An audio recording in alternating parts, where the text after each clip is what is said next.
Heart সব থেকে powerful, এটা হচ্ছে পাম্প মেশিন। মোটর দেখেন না, এক জায়গায় মোটর বসেছে, ওইখান থেকে সব জায়গায় পানি সার্কুলেট হয়ে যাচ্ছে। এরকম আমাদের এখান থেকে রক্তটা পুরো বডিতে সার্কুলেট হয়। এখানে যদি চর্বি জমে, এক কথা কোলেস্টেরল জমে, হার্টে ব্লক হয়, আপনার কাম শেষ। তাহলে কিভাবে বুঝবেন? একটু কাজকর্ম করলে দেখবেন হাঁপায় যাবেন, তার মানে আপনার হার্টটা ঠিক নেই। সিঁড়ি বেয়ে উপরে উঠতেছেন, দেখতেছেন আপনি হাঁপায় যাচ্ছেন। আগে আপনি এরকম ছিলেন না।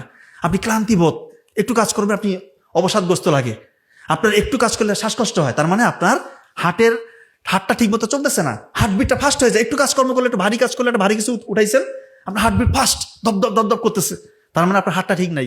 হার্ট ঠিক রাখতে হবে কিভাবে পারবেন? এটা তো আগে থেকেই করতে হইতো।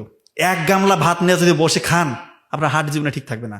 ভাত খেতে হবে কম, শাকসবজি ফলমূল বেশি করে খেতে হবে, খাবারগুলো চিবিয়ে খেতে হবে। এখানেও রাতের ঘুমের খুব জরুরি একটা ব্যাপার আছে। রাতের ঘুমটা ইনশিওর করতে হবে, আগে রাতে ঘুমাইতে হবে। বেশি দুশ্চিন্তা করা যাবে না। দুশ্চিন্তার মধ্যে কেউ যদি থাকে, সে যত বড় চাকরিজীবী হোক, যত বড় পদ পদবীর হোক, সে ছাত্র হোক, যেই হোক, যেই বেশি দুশ্চিন্তা করবে তার হার্টের উপর ইফেক্ট পড়বে, কারণ কর্টিসল লেভেলটা তখন বাড়তে থাকে।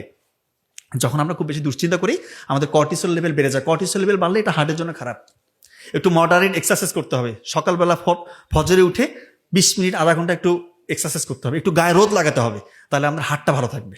কথা কি বুঝতে পারতেছেন?